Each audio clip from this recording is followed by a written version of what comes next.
പാലക്കാട് ജില്ലാ കോർഡിനേറ്റർ ശ്രീ രവിയേട്ടൻ ഉൾപ്പെടെ വേദിയിലും സദസ്സിലുമുള്ള എൻ്റെ സുഹൃത്തുക്കൾ, സഹപ്രവർത്തകർ, മുഖ്യപ്രഭാഷണം എന്നൊക്കെ പറഞ്ഞ് വിളിച്ചു. പ്രഭാഷകനൊന്നല്ല, പെയിൻ്ററാണ്.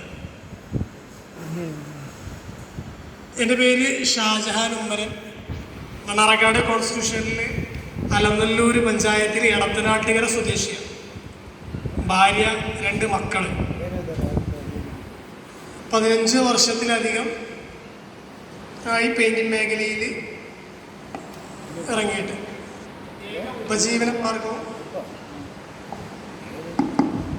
ഏക ഉപജീവന മാർഗവും പെയിൻറ്റിങ്ങാണ്. എന്ന് വെച്ചാൽ മറ്റൊരു പണിക്കും പോകാറില്ല. നമ്മളെ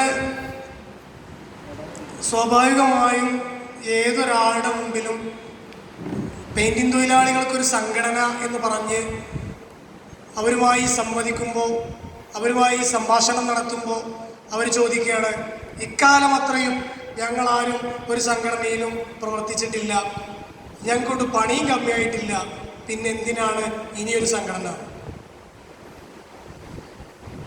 പ്രിയമുള്ളവരെ, ഞാൻ ഈ സംഘടനയെക്കുറിച്ച് അറിയുന്നത് എടത്തനാട്ടുകരയിൽ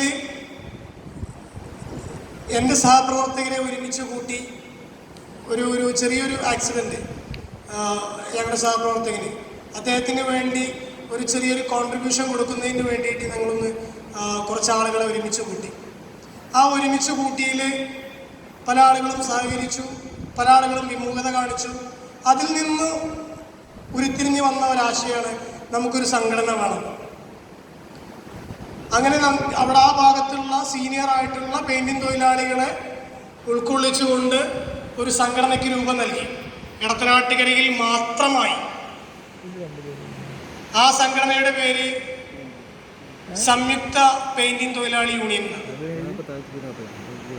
അത് രജിസ്റ്റർ ചെയ്യുന്നതിന് നമ്മളൊരു സംഘടന രൂപീകരിച്ചു കഴിഞ്ഞാൽ സ്വാഭാവികമായും ആ സംഘടനാ പ്രവർത്തനങ്ങളുമായി നമ്മൾ മുമ്പോട്ട് പോകണമെങ്കിൽ തീർച്ചയായിട്ടും അതിന് സർക്കാർ അംഗീകരിക്കണം.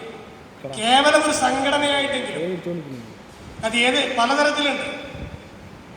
1921 ചാരിറ്റി ആക്ട് പ്രകാരം, സൊസൈറ്റി ആക്ട് പ്രകാരം രജിസ്റ്റർ ചെയ്യുന്ന സംഘടനകളുണ്ട്, ട്രേഡ് യൂണിയനുകളുണ്ട്, മറ്റു രാഷ്ട്രീയ സംഘടനകളുണ്ട്. എന്നതുപോലെ ഏതെങ്കിലും ഒരു ലാബിൽ